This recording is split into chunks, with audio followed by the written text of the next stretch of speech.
What if I told you that behind the towering minuets, fragrant gardens, and shimmering palaces of the Ottoman Empire, there existed a secret world? A world where young boys were trained not just in courtly manners or academic disciplines, but in the art of pleasure. They weren't slaves. They weren't soldiers. They were male concubines, groomed, adored, and then, like whispers in the dark, forgotten. In the Ottoman court, these boys weren't hidden in shame. They were flaunted as symbols of wealth, power, and masculine prestige.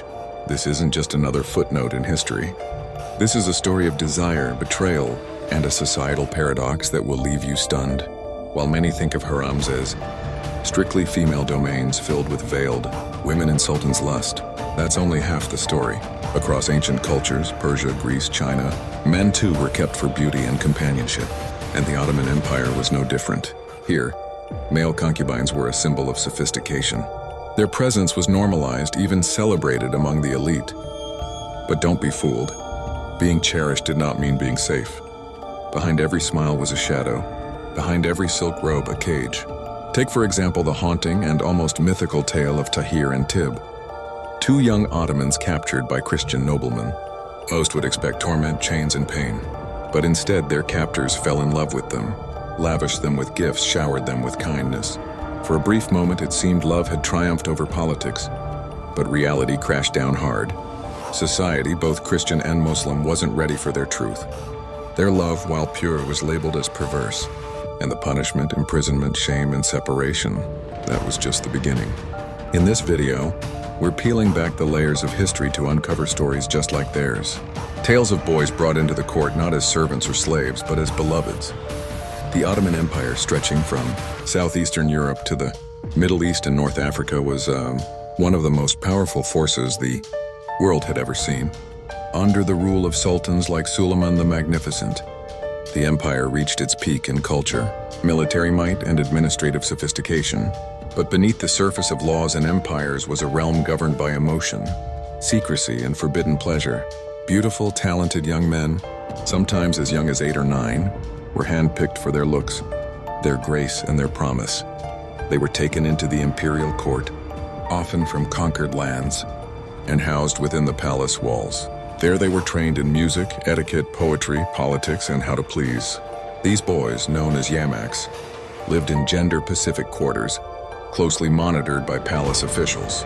Venetian envoy Benedetto Ramberti noted in awe that up to 500 youths between the ages of 8 and 20 lived within the palace and were considered the delight of the seigneur. They were not allowed to leave until they were deemed worthy of public office or until their beauty faded. They were groomed not only for service but for admiration. Many sultans and high-ranking officials openly kept such boys as companions, and no one blinked an eye. You see, the Ottomans didn't define sexuality the way we do today. They didn't categorize people as gay or straight. Instead, they classified lovers based on dominance, the active and the passive. A man could love another man, and it wasn't considered abnormal so long as he maintained a masculine role. But love, true love, was always at risk. For centuries, these relationships thrived behind palace walls and among military ranks.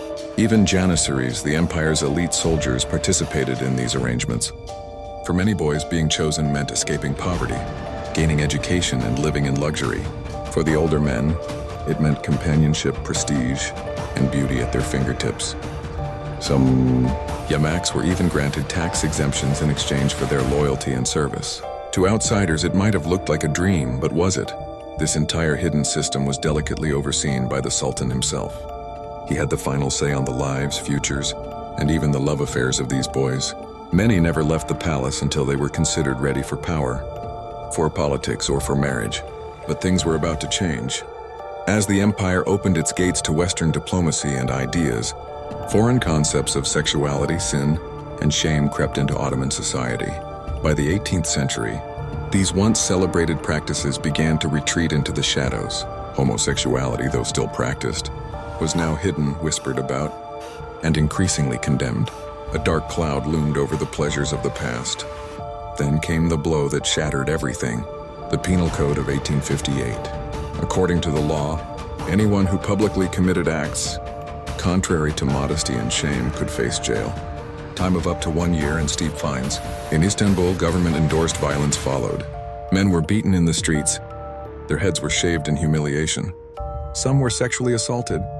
The message was clear. There would be no more tolerance. Many asked, why now? The Quran had been unchanged for centuries. So what brought on this newfound hostility? Historians point the finger at Western influence. As European notions of morality and modern civilization took hold, Ottoman society began to internalize them. Where love had once been fluid, it was now regulated. Where passion had once been poetic, it was now criminal. The West didn't just bring science and steam engines, it brought stigma, and yet some dared to resist. Tahir and Tib, the young men we met earlier, had fallen deeply in love with their Christian captives. After being imprisoned for sodomy, the two Ottoman men were eventually released, but their lovers remained behind bars. Not willing to be separated, the Christian noblemen escaped prison, reunited with Tahir and Tib, and in a shocking act of devotion, converted to Islam just to be together.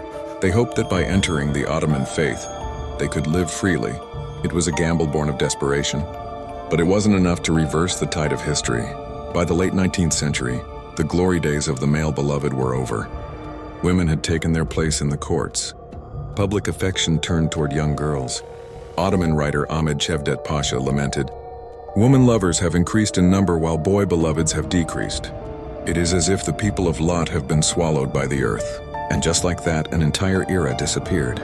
Today, documentation of what followed is scarce. Few dared to preserve this controversial chapter of Ottoman history. But if we dig deep enough, the stories are still there. Stories of boys loved and lost, of courts that whispered their names, and of a love that bloomed even when it wasn't allowed to survive. Tahir and Thib remind us that no matter how harsh the world becomes, love, real love, will always find a way. Whether in the golden rooms of a sultan's palace or the dark cells of a prison, passion doesn't die. It adapts, it endures, and sometimes it escapes. So, what do you think? Was this hidden world a testament to tolerance or a mask hiding darker truths? Let us know in the comments. And if you want more shocking, untold stories from history's darkest corners, make sure to like, subscribe, and join us on this journey through the past.